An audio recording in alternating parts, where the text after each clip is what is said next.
I still remember the exact moment the facade cracked. Not the glass walls of that corner office that came later, but the illusion I'd been clinging to for 16 years. The belief that loyalty meant something in Silicon Valley. That experience mattered more than buzzwords. That the guy who built the foundation would get to keep standing on it. My name is Ryan. I am 48 years old. Born and raised in a working-class neighborhood in Pittsburgh, the kind of place where your dad's union job meant stability, where your mom's faith in the American dream was unshakable. I put myself through Carnegie Mellon washing dishes at a campus diner, graduated with a computer engineering degree that cost me 6 years of my life and every dollar my parents had saved.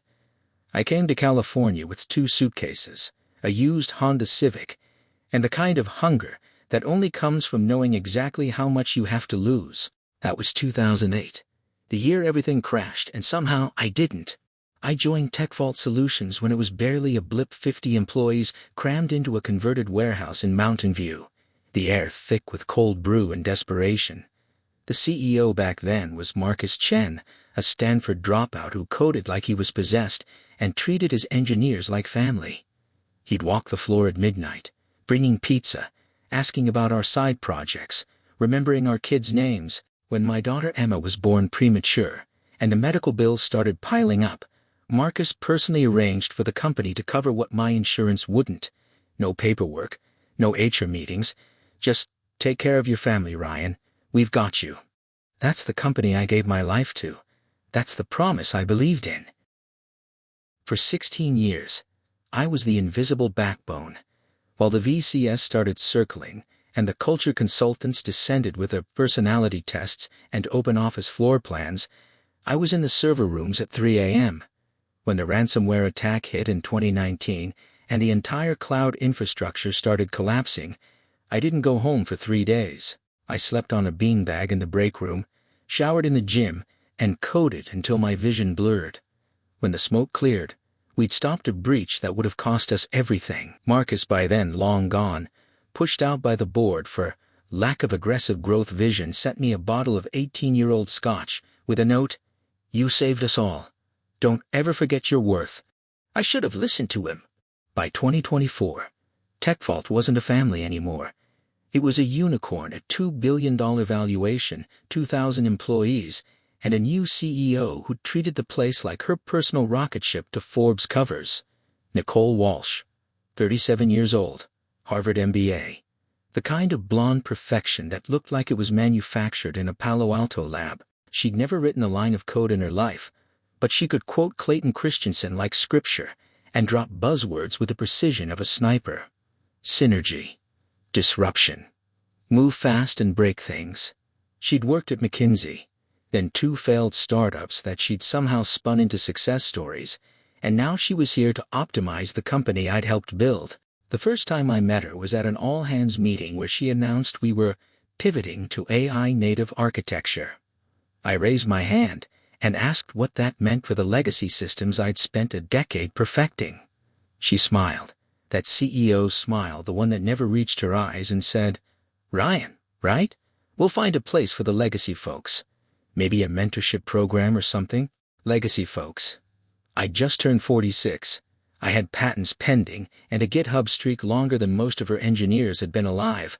But to her, I was already a museum piece. The morning it all crystallized, I'd been up since 4 a.m. My wife Sarah had her oncology appointment, her second round of chemo for the breast cancer we'd caught too late, and I'd been crunching numbers until my calculator ran hot. The mortgage on our modest San Jose townhouse, Emma's tuition at UC Berkeley, where she was studying computer science and working 20 hours a week at a coffee shop to help with textbooks. Jake's college applications, the acceptance letter from MIT sitting on his desk like a ticking time bomb of $75,000 a year debt, the $47,000 we'd paid out of pocket last year when our insurance decided Sarah's treatment was experimental, the 30% of my paycheck that went to premiums alone. I was making $140,000. In Silicon Valley, that's barely survival money when you're supporting a family. But I'd never complained. I believed in the mission. I believed in loyalty. I believed that when I finally worked up the courage to ask for what I deserved, What I needed to keep my family from drowning, someone would listen. I was wrong. I remember walking to Nicole's office that Tuesday morning, the glass walls, the chrome everything, the modern art that looked like someone had vomited paint onto canvas and called it corporate vision. Her ergonomic chair probably cost more than my monthly mortgage. Through the walls, I could see my colleagues' kids half my age in hoodies, typing furiously on MacBooks, building tomorrow on the infrastructure I'd architected before they learned to drive. The irony wasn't lost on me. I was the dinosaur who kept their dinosaur running. I knocked. She waved me in without looking up from her MacBook, her attention split between 3 screens and a muted video call. Nicole, I wanted to discuss my compensation. I've been here 16 years, and given the current market rates for senior cloud architects and the critical systems I maintain, she laughed. Not a chuckle, a full head thrown back, shoulders shaking laugh that bounced off those glass walls like shrapnel, the kind of laugh that said everything before her words could catch up. At your age, Ryan, we need hungry young talent, not expensive legacy employees clinging to outdated approaches. She couldn't finish without another wave of laughter. Her Harvard MBA gleamed on the wall behind her like a weapon.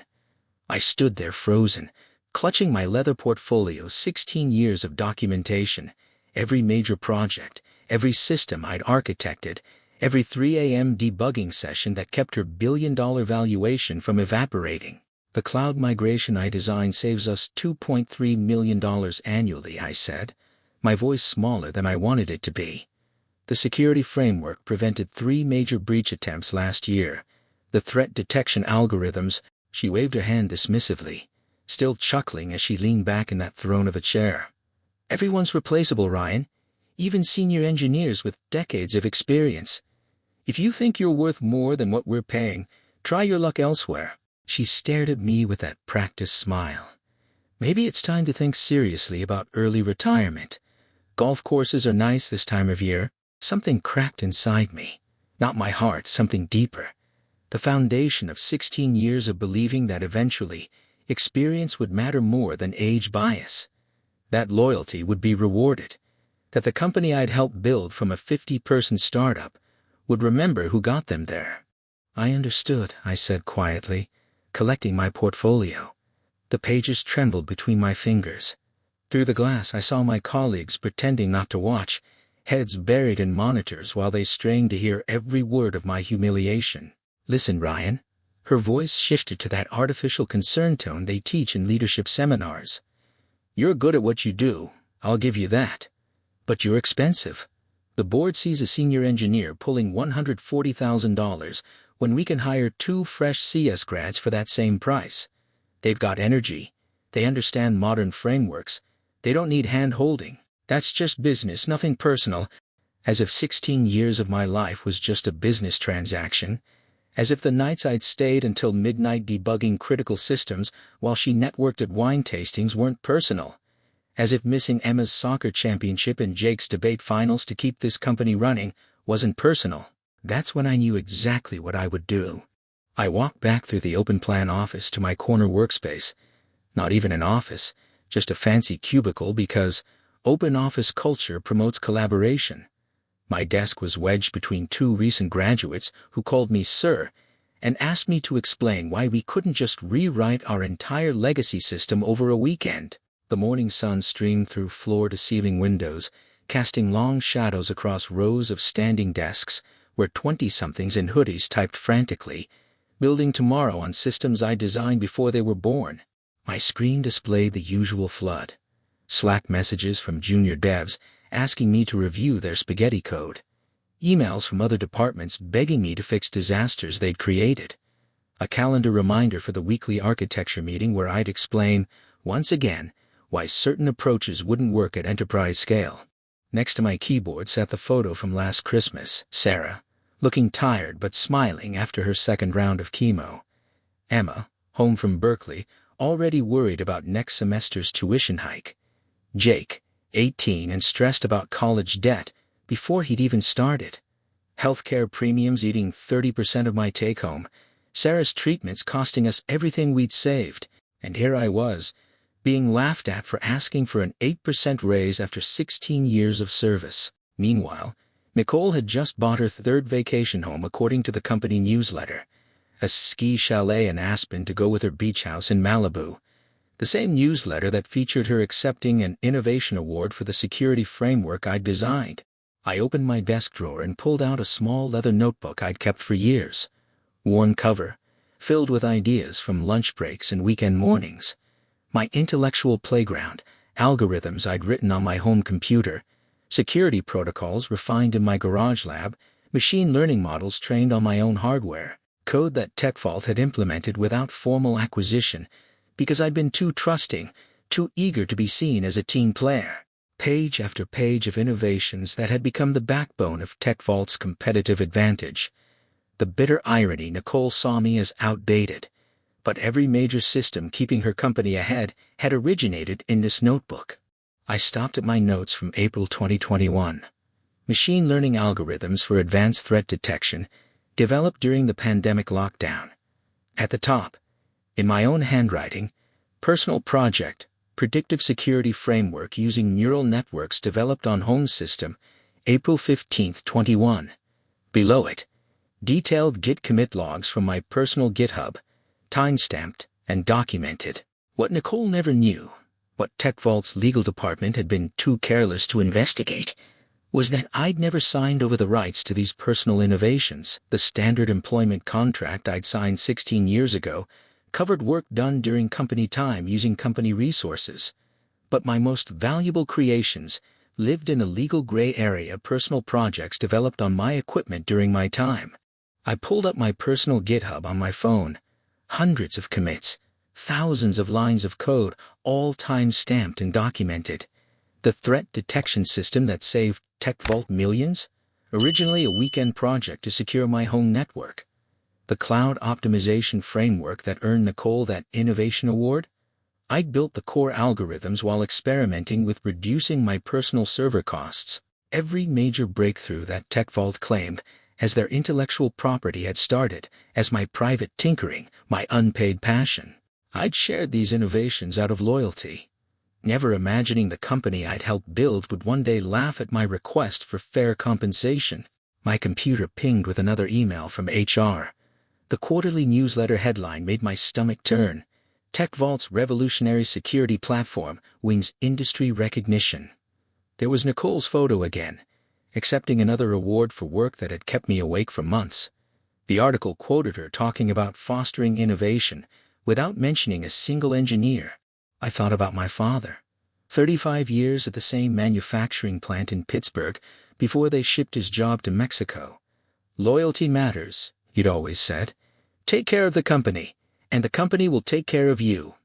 He believed that right up until the pink slip and the pension that evaporated when the company declared bankruptcy. My mother worked 40 years as a secretary at a law firm that replaced her with software the day she turned 60. They gave her a cake and a gold watch, then escorted her out. Companies don't care about loyalty anymore, she'd told me afterward. They care about quarterly profits. I should have listened. Instead, I'd spent 16 years building someone else's empire, believing hard work would eventually be rewarded. Nicole's laughter had shattered that illusion like glass. I picked up my phone and scrolled to a contact I'd saved but never used.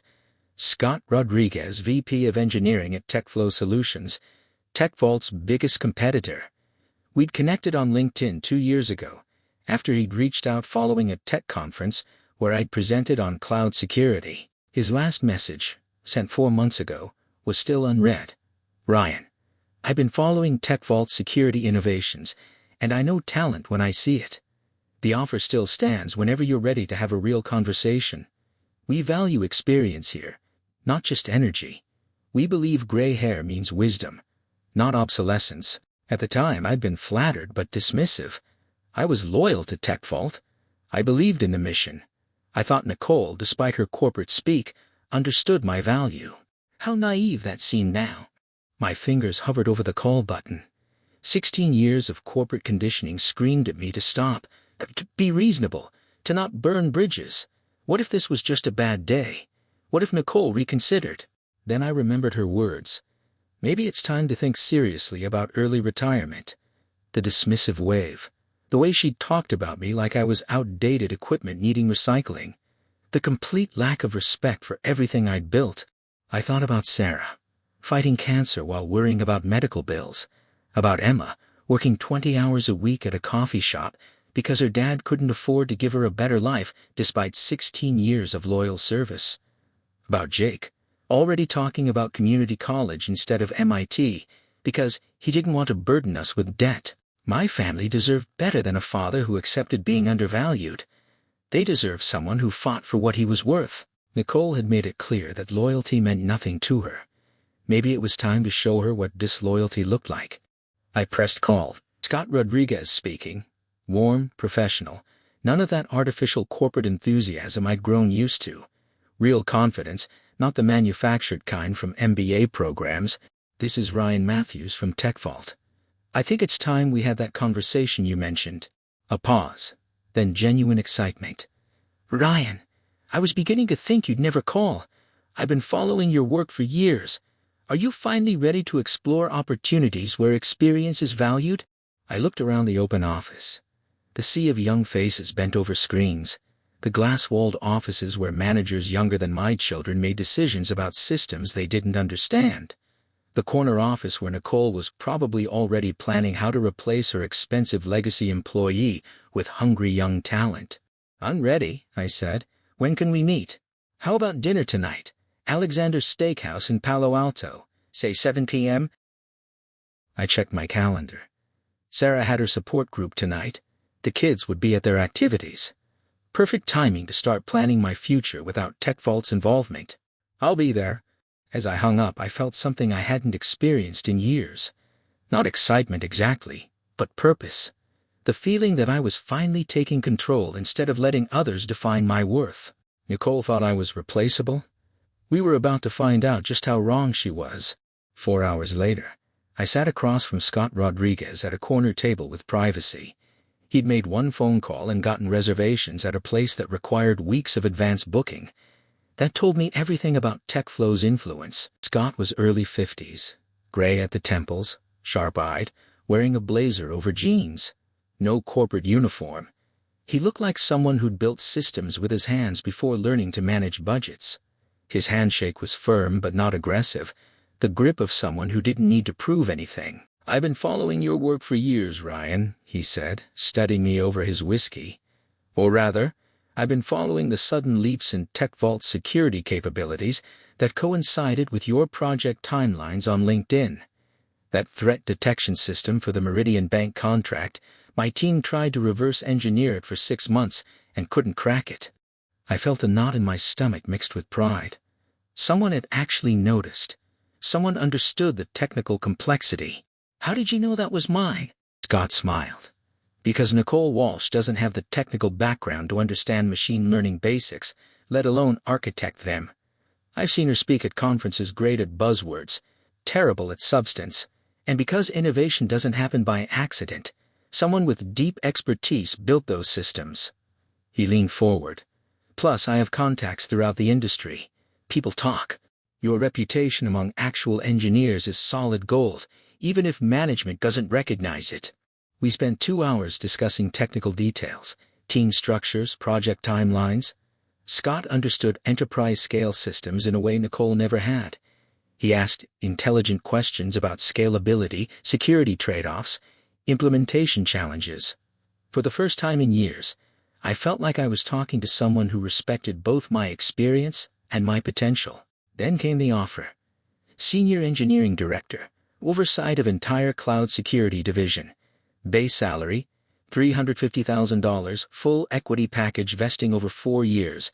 Team of 8 senior engineers, emphasis on senior, average age 45. We believe experience creates better code than enthusiasm. My breath caught. $350,000 was 2.5 times my current salary, enough to pay for Sarah's treatments without touching retirement savings, enough to send both kids to top engineering schools without debt, enough to finally stop choosing between financial security and family needs. But more importantly, Scott continued, recognition, your name on patents, your picture in trade publications, credit for the innovations you create. We're not interested in managers taking credit for engineering work. Something flickered in his eyes. Understanding. He'd done his homework, knew about the legal gray areas that bigger companies ignored. TechFlow wasn't just offering me a job, they were offering to properly value intellectual property that TechVault had taken for granted. I pulled out my leather notebook and placed it on the table. I have Git commits and development documentation proving these systems were personal projects. TechVault implemented them, but they never formally acquired the rights. Scott's eyes widened as he flipped through pages of algorithms, each dated and documented. Years of weekend work, personal passion projects that had become TechVault's competitive advantage. This is comprehensive. How much of TechVault's security infrastructure is based on your personal work? About 60%, I said quietly. The core threat detection algorithms, the cloud optimization frameworks, the automated response systems all developed on my home lab before the company implemented them. Scott closed the notebook and met my eyes. That's quite an oversight on their legal team's part. Nicole doesn't value senior functions, I said, echoing her dismissive attitude, including legal apparently. She's too focused on hiring fresh talent to worry about protecting existing assets. By dessert, we'd outlined a transition plan that would bring my personal innovations to TechFlow while staying within legal boundaries. Everything documented, everything transparent, everything Nicole should have done years ago if she'd valued long-term relationships over short-term savings. 2 weeks later, I placed my resignation letter on Nicole's desk, printed on company letterhead, submitted through official channels, following every protocol she claimed to value. Professional to the end, even as I prepared to dismantle everything she thought she owned. She barely looked up from her MacBook, attention split between emails and a muted video call. The multitasking that passed for leadership in her generation. 2 weeks' notice, she scanned quickly. Where are you going? I'd considered lying, but truth had more impact, and I was done protecting her feelings. TechFlow Solutions. That got her attention. Her head snapped up, eyes narrowing with the first genuine emotion I'd seen since that morning's humiliation. Our biggest competitor. That's unfortunate timing. We're in final negotiations with Meridian Bank to expand our security contract. I know, I said simply. I built the threat detection model that won us that contract. Nicole's expression shifted from surprise to something resembling concern, maybe even fear. For the first time, I saw her calculating what my departure might actually cost. We should discuss retention options immediately. Perhaps that raise you mentioned, maybe 15%, plus a promotion to VP level. The offer was everything I'd wanted that morning, more than I'd dared to ask for. If she'd shown this flexibility 8 hours earlier, none of this would have happened. But some doors, once closed, can't be reopened with money alone. The offer from TechFlow is $350,000 plus equity, I said. But more importantly, they value experience over age bias. She laughed, but it sounded hollow now. They're overpaying by at least 100%. You'll be disappointed when they realize a 48-year-old engineer can't adapt to their development pace. I smiled, feeling that strange new confidence that came from finally knowing my worth. We'll see who's disappointed. My last 2 weeks at TechVault were surreal. Suddenly, people who'd barely acknowledged me for years wanted to take me to lunch, pick my brain about projects, understand systems they'd ignored. Middle management scrambled to document processes they'd never bothered to learn, realizing too late that institutional knowledge walked out the door with the people who created it. I completed every transition document with professional thoroughness, trained my replacement, a 26-year-old named Josh, who seemed both eager and terrified, and backed up all my personal project documentation. I also made careful copies of every email where I'd shared innovations with the company, creating an evidence trail of TechVault's failure to properly acquire what they'd freely used. I walked out of TechVault's glass headquarters for the last time at 5:30 p.m. on a Friday in March. By Monday morning, I was sitting in my new corner office at TechFlow, explaining to my team of 8 senior engineers how we were going to revolutionize cloud security. Real engineers with real experience. The oldest was 52, the youngest 38. People who understood that wisdom and energy weren't mutually exclusive. 6 weeks later, The first implementation of my security framework went live at TechFlow. The same algorithms Nicole had dismissed as outdated legacy thinking were now detecting threats 72 hours before they materialized. Processing speeds increased 35%. False positives dropped 60%. Our sales team had data proving we could outperform TechVault's best metrics by significant margins. The machine learning models I'd trained in my garage were predicting attack patterns with 94% accuracy.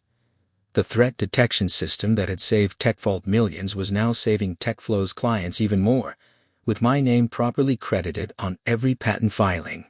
For the first time in 16 years, my innovations belonged to me legally and professionally. The morning Meridian Bank announced they were terminating their contract with TechVault and switching to TechFlow, my phone started ringing.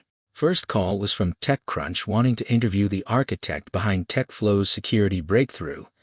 Second call was from Andreessen Horowitz, interested in licensing our threat detection technology.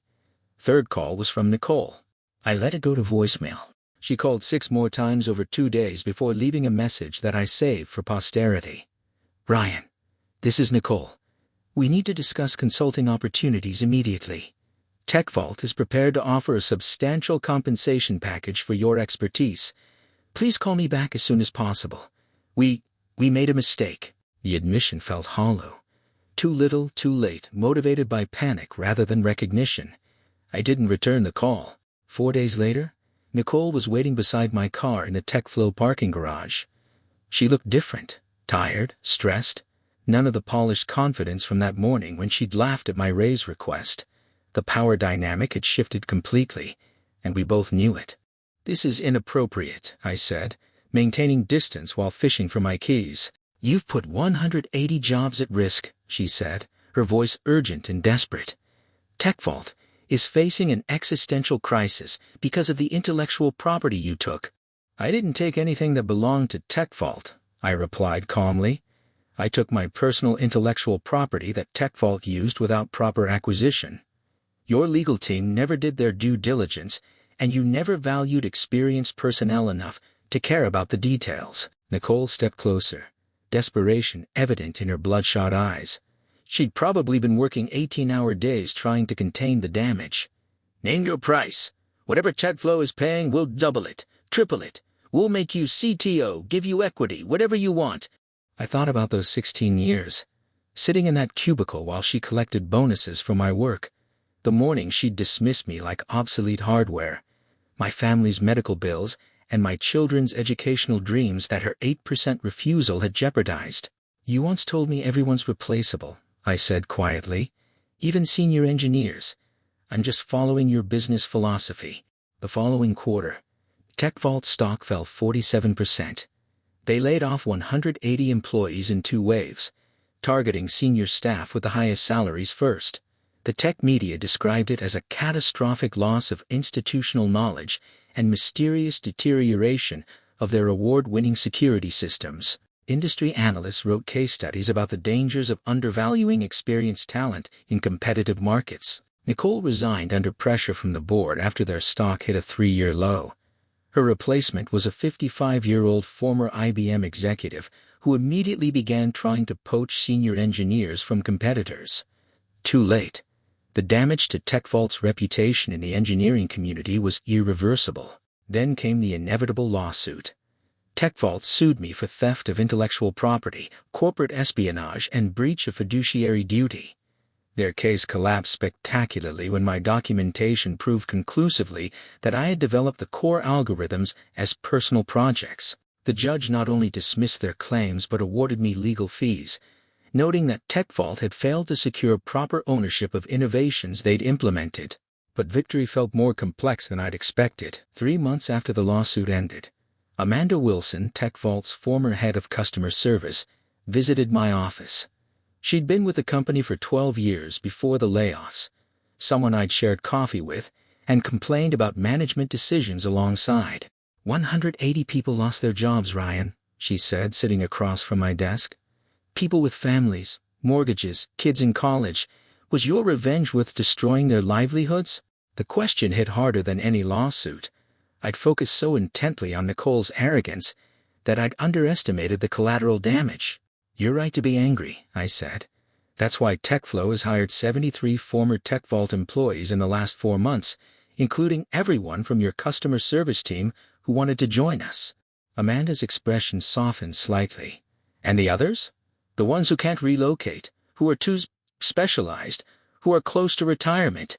That conversation led to the creation of Experience Matters, TechFlow's formal initiative, targeting displaced senior professionals industry-wide. We partnered with 3 retraining organizations to offer skills updates for engineers over 45. We created consulting opportunities for near-retirement professionals who wanted flexible arrangements. We became the first major tech company to explicitly reject age bias in hiring. The program became a model for Silicon Valley. Other companies began questioning their own youth-obsessed hiring practices. Within a year, applications to our open positions increased 400%, with experienced professionals specifically seeking out companies that value their expertise over their energy levels. 8 months after leaving TechVault, I received the IEEE Lifetime Achievement Award for contributions to cloud security architecture. Standing at that podium, looking out at an audience full of gray-haired engineers and young developers working together, I thought about Nicole's comment regarding early retirement. She'd been wrong about everything. We weren't expensive legacy employees clinging to outdated approaches. We were battle-tested professionals who understood the difference between moving fast and building systems that actually work long-term. When you combine decades of hard-won experience with a motivation to prove doubters wrong, you create something pretty unstoppable. A year later, I still think about that morning in Nicole's office. Not with anger anymore, but with something approaching gratitude. Her laughter taught me the most valuable lesson of my career. Your loyalty means nothing if you don't value yourself first. The gray hair she saw as a liability turned out to be my competitive advantage. Last month, TechVault made headlines again, declaring bankruptcy and selling their assets to a private equity firm.